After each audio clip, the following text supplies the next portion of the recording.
ये कहानी है एक 17 साल के टीनेज लड़के की जिसको जिंदगी में हर तरफ से सिर्फ दुख और निराशा ही हाथ लगती थी। तो कहानी की शुरुआत में हमें इसका मेन लीड योंगजू दिखाया जाता है, जिसने आज अपने क्लास में पढ़ने वाले एक लड़के की खोपड़ी फोड़कर इस कॉलेज के अंदर बवाल खड़ा कर रखा था। उस लड़के के पेरेंट्स यहाँ आकर योंगजू को बहुत पीटते हैं और ये सब कुछ योंगजू की माँ की आंखों के सामने ही चल रहा था। लेकिन योंगजू की फैमिली इस पर कुछ भी नहीं कर पाती। योंगजू की माँ भी उससे बहुत नाराज थी। तो यहाँ से वापस जाते समय वो अपनी मॉम से कहता है कि वो लड़का आपके बारे में काफी खराब बातें बोल रहा था, इसी वजह से मैंने उसे मारा। उसकी मॉम कहती है कि सोचो अगर तुम्हारे फादर को यह पता लगा तो वो क्या करेंगे। इसके जवाब में योंगजू सिर्फ इतना ही कहता है कि वो आदमी मेरा बाप नहीं है। इसके बाद हमें पता चलता है कि वो पढ़ाई के साथ साथ किसी रेस्टोरेंट में पार्ट टाइम जॉब भी करता है। योंगजू के घर की माली हालत कुछ ठीक नहीं है, इसी वजह से उसे अपनी पॉकेट मनी के लिए खुद भी कुछ काम करना पड़ता है। उसके रेस्टोरेंट के बाहर एक गरीब आदमी अपने बेटे को लेकर आया हुआ था। इन लोगों के पास पैसे नहीं थे और भूख भी लगी थी, तो योंगजू उसे अपने पैसों से ही नूडल्स खाने के लिए देता है। उसका फादर बताता है कि आज इसका बर्थडे है, लेकिन मेरे पास इसे गिफ्ट देने के लिए कुछ भी नहीं। तो योंगजू से उस आदमी की बेबसी देखी नहीं जाती और इसीलिए वो इस बच्चे का बर्थडे एक अलग तरह से सेलिब्रेट करने के लिए आज पूरा दिन डिलीवरी करते समय इस बच्चे को भी अपने साथ इधर उधर घुमाता है। फिर शाम के समय वो इस बच्चे को इसके घर पर छोड़कर वहाँ से चला जाता है। यहाँ हमें पता चलता है कि इस गरीब आदमी का नाम है जोंगुआ और इस शहर के गैंगस्टर लोगों से इसने पहले कभी कुछ उधार लिया था। हाई इंटरेस्ट की वजह से वो आज तक इस उधार को चुका नहीं पाया और इसी वजह से ये गुंडे समय समय पर उसे मार पीट कर वसूली करने की कोशिश किया करते हैं। लेकिन आज इस मार पीट के दौरान उसका बच्चा भी बीच में आ जाता है, जिस वजह से जोंगुआ के बेटे को भी यहाँ अच्छी खासी चोट लग जाती है। इसके बाद दिखाया जाता है कि योंगजू पैसों को लेकर काफी परेशान है, क्योंकि कॉलेज में हुए उस झगड़े को पूरी तरह से खत्म करने के लिए योंगजू को उस लड़के की फैमिली को कंपनसेशन के तौर पे 30,000 रुपए देने होंगे। अब योंगजू की माली हालत को देखते हुए ये उसके लिए एक बड़ी रकम है, इसलिए वो इस रेस्टोरेंट के ऑनर से रिक्वेस्ट करता है कि फिलहाल तुम मुझे ये पैसे दे दो और बाद में मेरी सैलरी से काटते रहना। लेकिन ये रेस्टोरेंट ऑनर कहता है कि इतने पैसे मैं तुम्हें नहीं दे पाऊंगा, इसलिए बेहतर होगा कि तुम अपने फादर से जाकर बात करो। लेकिन योंगजू अपने फादर का नाम सुनते ही भड़क जाता है और वो किसी भी कीमत पर उनसे कोई बात नहीं करना चाहता। इस शहर के टॉप गैंगस्टर्स की एक टीम भी इस समय इस रेस्टोरेंट में आई हुई थी। यहीं हमें इस गैंग का बॉस तेनजिंग दिखाया जाता है। वो योंगजू से पूछता है कि तुम्हें ये चोट कैसे लगी, लेकिन योंग का मूड इस समय काफी खराब था, इसलिए वो उसके सीधे सवाल का कुछ उल्टा पुल्टा ही जवाब देता है। इसके बाद जब वो रात के समय अपने घर लौट रहा था तो रास्ते में कुछ लोग अचानक से उसे पकड़कर बुरी तरह से मारने लगते हैं। असल में बात यह है कि योंग ने अपने कॉलेज में जिस लड़के का सर फोड़ा था उस लड़के का भाई खुद भी एक छोटा मोटा गुंडा है और इसीलिए वो चाहता था कि पैसों के साथ साथ मार पीट के भी कुछ कंपनसेशन वसूला जाए। वो योंग से पूछता है कि तुमने मेरे भाई को क्यों मारा था। योंग कहता है कि पहले इसने मेरी मॉम के लिए गलत शब्द बोले और फिर मेरे समझाने पर भी ये नहीं माना, इसलिए मजबूरन मुझे इसे मारना पड़ा। लेकिन इन गुंडों को योंग की इन बातों से कुछ खास फर्क नहीं पड़ता। योंग के पास ना पैसा है ना पावर और इसीलिए वो इतना बेबस है कि सही होते हुए भी इन गलत लोगों के खिलाफ कुछ नहीं कर सकता। जाते जाते ये लोग उसे धमकी देते हुए जाते हैं कि अगर योंग ने उसकी फैमिली को कंपनसेशन वाले पैसे जल्द से जल्द नहीं दिए तो ये लोग उसे इसी तरह पकड़कर मारते पीटते रहेंगे। इन लोगों से निपटने के बाद जब वो अपने घर पहुंचता है तो उसे पता चलता है कि उसके फादर अभी तक काम से वापस नहीं लौटे। ये असल में योंगजू के लिए एक राहत की बात थी। ऐसा इसलिए क्योंकि उसका फादर एक शराबी आदमी है जो हर रात दारू पीने के बाद अपने घर पर झगड़ा किया करता है और अपनी फ्रस्ट्रेशन निकालने के लिए वो सबसे ज्यादा योंगजू को ही मारा पीटा करता है। खैर आज की रात उसके लिए अच्छी थी क्योंकि आज उसे अपने फादर से मार नहीं खानी पड़ी। अगले दिन योंग फैसला करता है कि वो कॉलेज नहीं जाएगा और इधर उधर कुछ एक्स्ट्रा काम करके कंपनसेशन वाले वो पैसे कमाने की कोशिश करेगा। लेकिन उसकी बहन चाहती थी कि वो इन सब चक्करों में ना पड़े। योंग की बहन को अपने भाई की परवाह है और उसे उस पर दया भी आती है, लेकिन वो चाहते हुए भी अपने भाई के लिए कुछ कर नहीं पाती। फिर शाम के समय तेनजिंग का एक खास आदमी रिंगा योंगजू से मिलकर उसे 30,000 रुपए देता है और उससे कहता है कि ये हमारे बॉस तेनजिंग ने भिजवाया है, तुम्हें इन पैसों को वापस करने की कोई जरूरत नहीं क्योंकि बॉस ने ये पैसे तुम्हें गिफ्ट के तौर पे दिए हैं। वैसे तो योंगजू इन गुंडे लोगों से पैसे नहीं लेना चाहता था, लेकिन फिलहाल वो इतना मजबूर है कि किसी भी तरह अपना कंपनसेशन चुकाना चाहता है और इसीलिए वो रिंगा से उन पैसों को लेकर अगले दिन अपनी मॉम के साथ कॉलेज जाता है। यहाँ कंपनसेशन के ये पैसे देने के बाद उसका कॉलेज वाला ये लफड़ा अब पूरी तरह से खत्म हो चुका था। लेकिन योंगजू की मॉम सोच रही थी कि उनका बेटा आखिर इतने सारे पैसे लाया कहाँ से। योंग उन्हें सब सच सच बताता है कि ये पैसे उसे कहाँ से मिले, लेकिन उसकी मॉम को उसकी बात पर भरोसा नहीं होता और उन्हें ऐसा लग रहा था कि शायद योंग ने कहीं से चोरी की है। इसके बाद जब रात के समय उसके फादर घर पे आते हैं तो उन्हें देखकर साफ पता चलता है कि आज ये बंदा पूरे फॉर्म में है। दारू पीकर तो वो पहले ही टुल्ल था और अब अपने कमजोर बेटे को मारकर वो खुद में थोड़ा बहुत पावरफुल महसूस करना चाहता था। यहाँ योंगजू को देखकर साफ पता चल रहा था कि वो अपने फादर के सामने कितना बेबस हो जाता है। वो इस पिटाई से बचने की काफी कोशिश करता है, लेकिन उसके फादर उसे बेसबॉल बैट से बहुत बुरी तरह से पीटते हैं। इसी भाग दौड़ के दौरान यांग के चेहरे पर काफी चोट भी लग जाती है, जिस वजह से इस शराबी आदमी को अब रुकना पड़ता है। उनके जाने के बाद योंग की बहन उसे चुप कराते हुए कहती है कि फादर का काम धंधा आजकल कुछ अच्छा नहीं चल रहा और इसी वजह से वो खुद भी काफी परेशान है। तो जाहिर है कि अपनी उसी फ्रस्ट्रेशन को कम करने के लिए वो दारू पी के इस तरह की हरकतें किया करते हैं। इन बातों के पीछे की वजह चाहे कुछ भी हो, लेकिन एक बात तो साफ है कि योंग की जिंदगी काफी ज्यादा मुश्किलों भरी है। जहाँ एक तरफ तो बाहर की दुनिया उसे चैन नहीं लेने देती, तो वहीं दूसरी तरफ उसके अपने घर में उसके बाप ने भी उसका जीना हराम कर रखा है। फिर अगला दिन तो योंगजू के लिए और भी ज्यादा खराब था जब उसे पता चलता है कि रेस्टोरेंट के मालिक ने उसे काम से निकाल दिया है। योंग उसके सामने बहुत गिड़गिड़ाता है कि वो वापस उसे काम पर रख ले, लेकिन ये आदमी उससे कहता है कि तुम अपनी हालत तो देखो, आए दिन मारपीट करके तुमने ये कैसा हुलिया बना रखा है। तुम्हें शायद पता नहीं कि कस्टमर्स तुमसे डरते हैं और इसीलिए मुझे मजबूरन तुम्हें काम से निकालना पड़ रहा है। तो कुल मिलाकर योंगजू की जिंदगी दिन ब दिन बद से बदतर होती जा रही थी और अब ऐसे में उसके दिमाग में बस एक ही बात सोचती है कि अब उसे अपनी इस कमजोर जिंदगी को छोड़कर कुछ नया करना होगा। और इसके लिए वो मिलने जाता है इस शहर के गैंगस्टर तेंजिंग से। तेंजिंग उससे कहता है कि मैंने वो पैसे तुम्हें उधार नहीं बल्कि गिफ्ट के तौर पर दिए थे, तो तुम्हें यहाँ पर नहीं आना चाहिए था। योंग कहता है कि मैं यहाँ तुम्हारा उधार चुकाने के लिए नहीं बल्कि तुम्हारे साथ काम करने के लिए आया हूँ। तेंजिंग कहता है कि तुम अभी बच्चे हो, इसलिए हमारे साथ काम करने के बारे में सोचना भी नहीं। लेकिन योंग उससे रिक्वेस्ट करते हुए कहता है कि मेरी जिंदगी में बहुत मुश्किलें हैं और मुझे पैसों की भी बहुत ज्यादा जरूरत है, इसलिए प्लीज मुझे अपनी गैंग में शामिल कर लो। तेंजिंग को भी उसकी हालत पर तरस आ जाता है। फिर वो अपने खास आदमी रिंगा से कहता है कि योंगजू को अपने साथ ले जाकर काम सिखाए। रिंगा तेंजिंग का सबसे खास आदमी है और वो योंगजू को बिल्कुल भी पसंद नहीं करता। यही वजह है कि वो योंगजू के साथ अच्छे से बिहेव भी नहीं करता। इन लोगों के कई कामों में से एक काम था गाड़ियों की चोरी करना, तो वो योंगजू को भी ये काम सिखाकर उसके साथ निकल पड़ता है अपने इस महीने के टारगेट को पूरा करने के लिए। यहाँ काफी सारी गाड़ियाँ चुराने के बाद इन लोगों का प्लान बनता है योंगजू के रेस्टोरेंट ऑनर की बाइक चुराने का। इसलिए सबसे पहले ये लोग वहाँ जाकर सीसीटीवी कैमरे को फोड़ देते हैं और इसके बाद जब ये लोग उस बाइक का लॉक तोड़ रहे थे तो अचानक से वहाँ का एक कुत्ता इन लोगों पर भौंकने लगता है। रिंगा इन मामलों में बड़ा ही कमीना आदमी है, इसलिए वो एक बड़ा सा पत्थर उठा के उस कुत्ते को मारना चाहता था, लेकिन योंग उसके खिलाफ जाकर उसे ऐसा करने से रोक लेता है। इस बात से रिंगा काफी नाराज होता है और वो योंगजू को यहीं छोड़कर गाड़ियों वाला वो ट्रक लेकर यहाँ से निकल जाता है। उसके जाने के बाद योंग इस बाइक का लॉक तोड़कर अपने रेस्टोरेंट ऑनर की भी ये बाइक चोरी कर लेता है। तेंजिंग की गैंग के लोगों ने अपने इस महीने का टारगेट पूरा कर लिया था और इसीलिए वो योंग के साथ साथ अपने बाकी लड़कों से भी खुश था। यहाँ योंग को पता चलता है कि तेंजिंग से ऊपर भी इस गैंग में एक आदमी है जिसे ये लोग बिग ब्रदर कह के बुलाते हैं। ये गैंग पहले काफी छोटी मोटी हुआ करती थी और बिग ब्रदर ही से चलाया करता था, लेकिन तेंजिंग के इसमें शामिल होने के बाद ये काफी बड़ी और खतरनाक हो गई। बिग ब्रदर अब एक पॉलिटिकल आदमी बन चुका है और इसीलिए गैंगस्टर्स वाले इन छोटे मोटे कामों को वो हाथ नहीं लगाता। तो अब इस गैंग का सारा काम तेंजिंग ही देखता है और बिग ब्रदर के पॉलिटिकल मोटिव को पूरा करने के लिए इन्हें कभी कभी किडनैपिंग और मर्डर जैसे काम भी करने पड़ते हैं।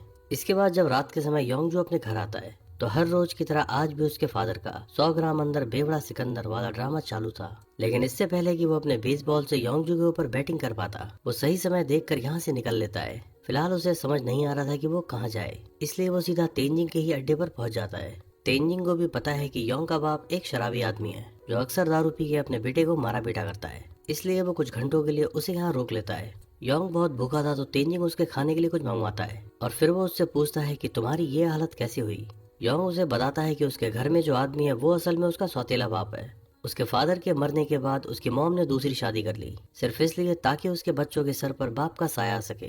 और योंगजू भी उस समय काफी खुश था, लेकिन धीरे धीरे उसके फादर में काफी बदलाव आने लगा और जब से उनका बिजनेस डाउन हुआ तब से वो अपना मानसिक संतुलन पूरी तरह से खो बैठे। इसीलिए वो हर रात दारू पीकर अपनी नाकामियों को भुलाने की कोशिश करते हैं और अगर इतने पर भी उनका काम नहीं बनता तो अपने बीवी बच्चों के साथ मारपीट करके वो अपना फ्रस्ट्रेशन हल्का करते हैं। तेंजिंग भी योंग की जिंदगी में चल रही परेशानियों को समझता है क्योंकि उसका बचपन भी काफी हद तक ऐसा ही था और इसीलिए बहुत कम उम्र में उसने एक गैंगस्टर बनने की ठान ली थी। तेंजिंग उससे पूछता है कि तुम ज्यादा पैसे कमा के क्या करना चाहते हो, तो योंग कहता है कि मैं इस देश को छोड़कर नॉर्वे जाना चाहता हूँ क्योंकि मैंने ऐसा सुना है कि उस देश के लोग बहुत अच्छे हैं और वहाँ सभी को इक्वल ट्रीट किया जाता है।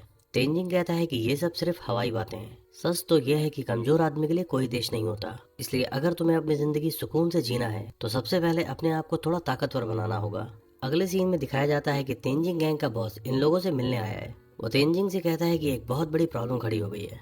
इलेक्शन कमीशन का एक ऑफिसर जो पहले हमारे लिए ही काम किया करता था वो अचानक से हमारी एंटी गैंग के सपोर्ट में आ गया है, तो अगर हम लोगों ने समय रहते उसको सबक नहीं सिखाया तो आने वाले इलेक्शन में वो हमारी राइवल पार्टी को सपोर्ट करेगा। अगर ऐसा हुआ तो हम आसानी से ये इलेक्शन हार जाएंगे, और अगर हम एक बार इलेक्शन हार गए तो अपने नाम के साथ साथ इस गैंग को भी ज्यादा दिन बचा नहीं पाएंगे। तेंजिंग और उसके लोगों को समझ नहीं आ रहा था कि आखिर उसे कैसे सबक सिखाएं, और क्योंकि वो इलेक्शन कमीशन का एक बड़ा ऑफिसर है तो इसीलिए उसे जान से मारने में बहुत खतरा रहेगा। ये लोग अभी इस बारे में सोच ही रहे थे कि योंगजू अचानक से बोल पड़ता है कि अगर हम उस आदमी को किडनैप करके उसे बेहोश कर दें और उसके बाद किसी लड़की के साथ उसके कुछ आपत्तिजनक फोटो निकाल लें तो उस आदमी को आसानी से ब्लैकमेल किया जा सकता है। तेंजिंग को उसका ये आइडिया पसंद आता है और इसके बाद ये लोग इस मिशन को पूरा करने की तैयारी में लग जाते हैं। इसके लिए सबसे पहले एक फेक आईडी बनाई जाती है किसी टैक्सी ड्राइवर की। इस काम के लिए ये लोग अपनी गैंग के बंदों का इस्तेमाल नहीं कर सकते थे और इसीलिए ये लोग पकड़ते हैं उस गरीब आदमी को जिस पर तेंजिंग गैंग का काफी पैसा उधार था। ये वही आदमी है जिसके बेटे को योंगजू ने उसके बर्थडे पर काफी घुमाया फिराया था। इस आदमी का काम था इनके टारगेट को लेकर किसी सुनसान जगह पर पहुंचना, लेकिन कहीं उससे पहले ही ये कोई गड़बड़ न कर दे। इसीलिए इन लोगों ने योंगजू को उस टैक्सी की डिग्गी में पहले ही बिठा रखा था।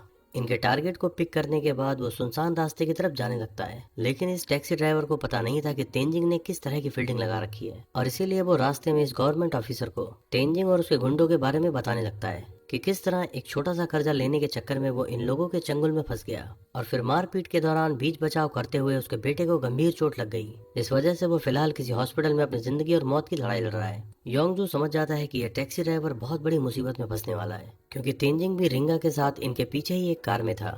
इससे पहले कि यह गवर्नमेंट ऑफिसर पुलिस को फोन करके कुछ बता पाता, योंगजू कार से बाहर आकर उस आदमी को बेहोश कर देता है। असल में बेहोश करने का ये काम तो उस टैक्सी ड्राइवर को ही दिया गया था, लेकिन जब वो अचानक से अपने काम से पलट गया तो योंगजू ने सोचा कि अगर ये काम उसने खुद नहीं किया तो ये गरीब आदमी तेंजिंग गैंग से बहुत बुरा पिटेगा। फिर वो तेंजिंग के सामने झूठ बोलकर इस आदमी को भी बचा लेता है। इसके बाद ये लोग इस आदमी को अपने अड्डे पर ले आते हैं और फिर बेहोशी की हालत में ही किसी लड़की के साथ उसके ढेर सारे फोटो खींच लेते हैं। तो कुल मिलाकर तेंजिंग गैंग का मिशन अब पूरा हो चुका था, इसलिए वो खुश होकर योंगजू के साथ साथ उस टैक्सी ड्राइवर को भी कुछ पैसे देता है।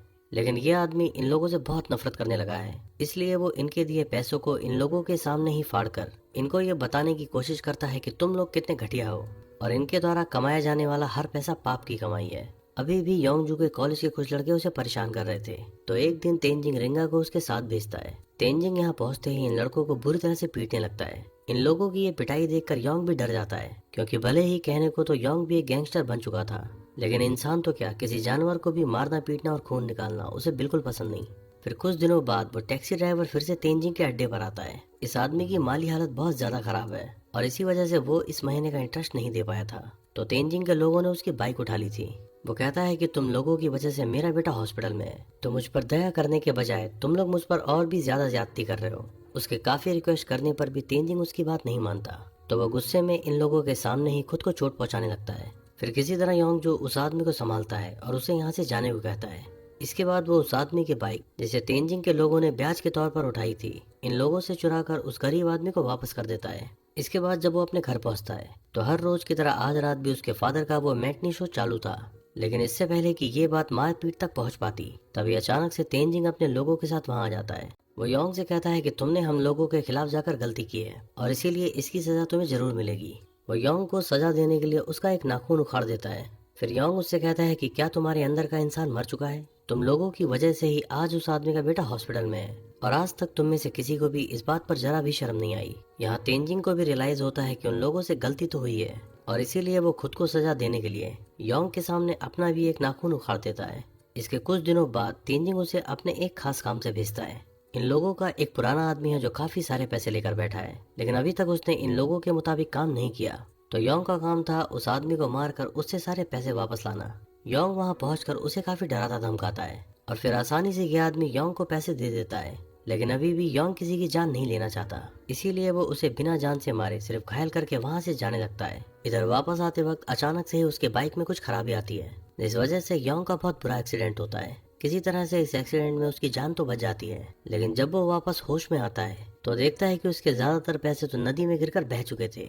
इधर जब काफी देर तक भी योंग का कोई अता पता नहीं चलता, तो तेंजिंग और उसके लोग उसे ढूंढते हुए योंग के घर पर पहुंच जाते हैं। इन लोगों को लग रहा था कि योंग पैसे लेकर भाग गया, तो तेंजिंग उसकी मॉम के फोन से उसे कॉल करता है। योंग उससे कहता है कि मैं कहीं भागा नहीं हूँ, बल्कि जिस बाइक को मैं लेकर गया था उसमें ही कुछ खराबी थी, इसीलिए आधे से ज्यादा पैसा तो पानी में गिरकर बह चुका है। बाइक में खराबी की बात सुनकर तेंजिंग समझ जाता है कि यह जरूर रिंगा का ही काम होगा। फिर वो रिंगा को मिलने के लिए बुलाकर उसे बहुत बुरी तरह से पीटता है। तेंजिंग भी इस बात को समझता है कि रिंगा योंग को पसंद नहीं करता, भले ही गलती किसी की भी रही हो, लेकिन योंगजू को तेंजिंग गैंग के खोए हुए पैसे लौटाने होंगे और इसके लिए उसे ढेर सारी चोरियां करनी होगी। इसलिए वो पूरी रात कई अलग अलग दुकानों पर जाके चोरियां करता है और जहाँ से भी जो भी कीमती चीज मिल सकती थी उसे चुराने लगता है। इसी दौरान एक टाइम आता है जब वो खुद को किसी शॉप की मिरर में देखता है। इस एक पल में मानो जैसे वो अचानक से होश में आया हो। वो देखता है कि उसने अपनी एक कैसी हालत बना ली है। जगह जगह उसके शरीर पर चोटें लगी हुई थी और उसे पता भी नहीं लगा कि कब वो देखते ही देखते एक कॉलेज बॉय से चोर बन गया। योंग फैसला करता है कि अब वो इस काम को और नहीं करेगा। वो तेंजिंग से कहता है कि मैंने जो गलतियां करी हैं उसके लिए तुम मेरे हाथ काट दो, लेकिन तेंजिंग उससे कहता है कि तुम चाहो तो यहाँ से जा सकते हो, हम तुम्हें कोई नुकसान नहीं पहुँचाएंगे। लेकिन जब योंग जानबूझकर अपने आप को नुकसान पहुँचाने की कोशिश करता है तो तेंजिंग उसकी बहुत बुरी तरह से पिटाई करता है। उस गरीब टैक्सी ड्राइवर का बेटा अब मर चुका था और इसी बात के लिए योंग तेंजिंग पर बहुत ज्यादा गुस्सा था। इन दोनों के बीच चली थोड़ी बहुत देर की फाइट के बाद योंग के हाथ एक सूजा लग जाता है। उस बच्चे की मौत का बदला लेने के लिए वो तेंजिंग को मारना चाहता था और अब तक तो तेंजिंग को भी इस बात का एहसास हो चुका था कि अपने इस काम की वजह से पिछले कुछ सालों में वो इंसान से जानवर बनता चला गया और इसीलिए वो खुद को योंगजू से बचाने की कोशिश नहीं करता। फिर योंग उसके गले में वो सूजा डालकर उसे जान से मार देता है। फिर इसके बाद जब वो अपने घर जाता है तो देखता है कि उसकी बहन बाहर ही खड़ी थी। अंदर पहुंचकर उसे पता चलता है कि उसका फादर अब पूरी तरह से पागल हो चुका है और किसी छोटे से झगड़े की वजह से उसने उसकी मदर को जान से मार दिया। योंगजू के सब्र का बांध अब टूट चुका था। वो गुस्से में उस बेसबॉल बैट को उठाता है जिससे उसका फादर इन सबको मारा करता था। उसका फादर भी उसे अपनी तरफ आता देख समझ जाता है कि आज उसके पापों का अंत होने वाला है, लेकिन फिर अचानक से ही कुछ सोचकर योंगजू उस बेसबॉल बैट को फेंक देता है और सोचता है कि अब पूरी जिंदगी अकेले रहना ही इस आदमी के लिए सबसे बड़ी सजा होगी। इसके बाद वो अपनी बहन को साथ लेकर इस शहर को छोड़ देता है, सिर्फ इस उम्मीद से ताकि नई जगह जाकर अपनी जिंदगी को एक नई तरह से शुरू कर सके। और ऐसे ही ड्रामेटिक एंडिंग के साथ ये फिल्म यहाँ पर समाप्त होती है।